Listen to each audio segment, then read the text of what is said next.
నేనెప్పుడు వెంకటేశ్వర స్వామి మా ఇంటి కులదైవం.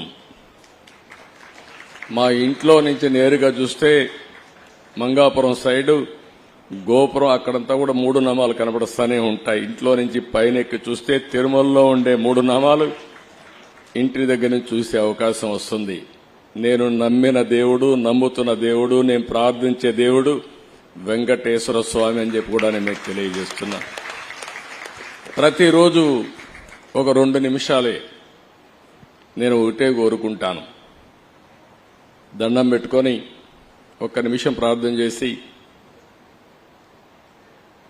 ఇప్పుడు ఒకసారి చూస్తే నాకు ప్రాణ భిక్ష పెట్టింది కూడా వెంకటేశ్వర స్వామి. అదొక మిస్టరీ కూడా.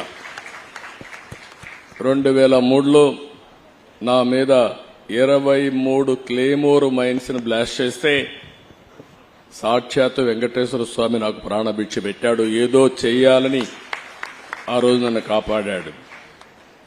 అలాంటి వెంకటేశ్వర స్వామిని నేను ప్రార్థించేది, నాకు శక్తి, సామర్థ్యాన్ని, తెలివితేటలు ఇవ్వండి. ప్రపంచంలోనే తెలుగు జాతి నెంబర్ 1 జాతిగా ఉండడానికి ఆశీర్వదించండి.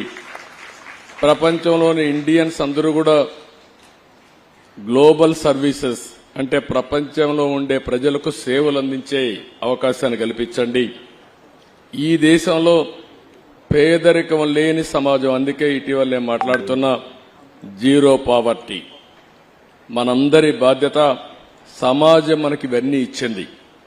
ఈరోజు నేను ఒక ముఖ్యమంత్రిగా ఉన్నా, రమణ గారు former chief justice of India అయినా, లేకపోతే వేదిక పైన ఉండే పెద్దలు కొంతమంది మంత్రులైనా, ఇక్కడికి ఉండేవాళ్లు వివిధ రంగాల్లో బ్రహ్మాండంగా రాణిస్తున్నా, ఇది మనకు సమాజమే ఈ అవకాశం ఇచ్చింది. అలాంటి సమాజంలో పేదరికాన్ని, అందుకే నేను ఒక స్లోగన్ తీసుకున్నా, zero poverty nation, zero poverty state, zero poverty village. మనందరి బాధ్యత కావాలి. సంపద కొంతమందికి పరిమితమై పేదవాళ్లు పేదరికంలో మగ్గుతా ఉంటే అది మంచిది కాదు. ఈ విషయం మనం గుర్తుపెట్టుకోవాల్సిన అవసరం ఉంది.